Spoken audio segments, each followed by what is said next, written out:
স্বপ্ন নয়, সেটা ওহী, সেটা আল্লাহর পক্ষ থেকে আদেশ। তো আপনি আমাকে ধৈর্যশীল পাবেন, আপনি ভয় পাবেন না। সাইয়েদনা ইব্রাহিম আলাইহিস সালাম ইসমাঈল আলাইহিস সালামকে কুরবানি করতে শুরু করলেন, জবাই করতে শুরু করলেন। আল্লাহ তাআলার কাছে দৃশ্যটি এত ভালো লাগলো, আল্লাহ তাআলা সাইয়েদনা জিবরাইল আলাইহিস সালামকে দিয়ে জান্নাত থেকে একটি বকরি বা মেষ পাঠিয়ে দিলেন।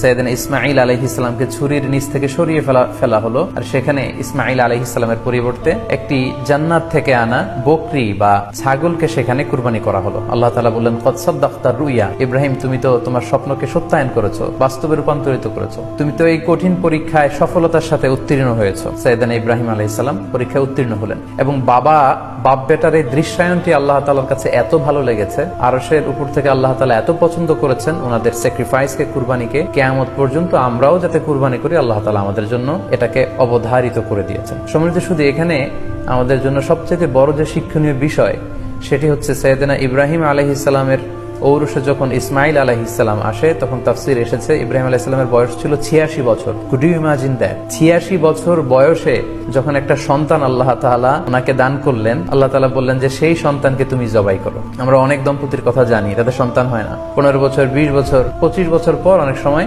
তাদের সন্তান হয়। সেই সন্তানটাকে তারা কত পছন্দ করে, সেই বাচ্চাটাকে তারা কত আদর করে। তো 86 বছর বয়সে আল্লাহ তাআলা ইসমাইল আলাইহিস সালামকে দান করেছিলেন। এই আদরের সন্তানটাকে আল্লাহ তাআলা বললেন তুমি কুরবানি করো। কারণ এই বয়স্ক অবস্থায় যখন ইব্রাহিম আলাইহিস সালাম ইসমাইল আলাইহিস সালামকে পেয়েছিলেন, তখন তিনি হৃদয়টাকে উজাড় করে দিয়ে নিজের ছেলেটাকে ভালোবাসতে শুরু করলেন এবং হৃদয়ের ভালোবাসার জায়গাটার মধ্যে যে সিংহাসন, সেই সিংহাসনে তিনি ইসমাইলকে বসিয়েছিলেন। আল্লাহ তাআলা চেয়েছিলেন যে ইসমাইলকে সেখান থেকে সরিয়ে ওই ভালোবাসার সিংহাসনের জায়গাটাতে তুমি যেন আল্লাহ তাআলাকে স্থান দাও, এবং সেই পরীক্ষাটাই তিনি বেসিক্যালি সাইয়েদনা ইব্রাহিম আলাইহিস সালামের কাছ থেকে করেছিলেন, এবং সেই পরীক্ষায় সাইয়েদনা ইব্রাহিম আলাইহিস সালাম সফলতার সাথে উত্তীর্ণ হয়েছিলেন। অর্থাৎ আল্লাহ চেয়েছিলেন যে তোমার হৃদয়ের ভালোবাসার সবচাইতে বড় জায়গাটা হচ্ছে ইসমাইলের, তোমার পুরো হৃদয়টা জুড়ে আছে ইসমাইল। আমি চাই তুমি আমার সন্তুষ্টির জন্য এই ইসমাইলকে বিলিয়ে দাও, এই ইসমাইলকে কুরবানি করে দাও। সম্মানিত শুধু এই স্টোরিটা থেকে আমাদের জন্য শিক্ষা হচ্ছে যে সাইয়েদনা ইব্রাহিম আলাইহিস সালামের হৃদয়ের সবচাইতে পছন্দনীয় বিষয়টা ছিল ইসমাইল। তিনি ইসমাইল আলাইহিস সালামকে, নিজের ছেলেকে বেশি পছন্দ করতেন।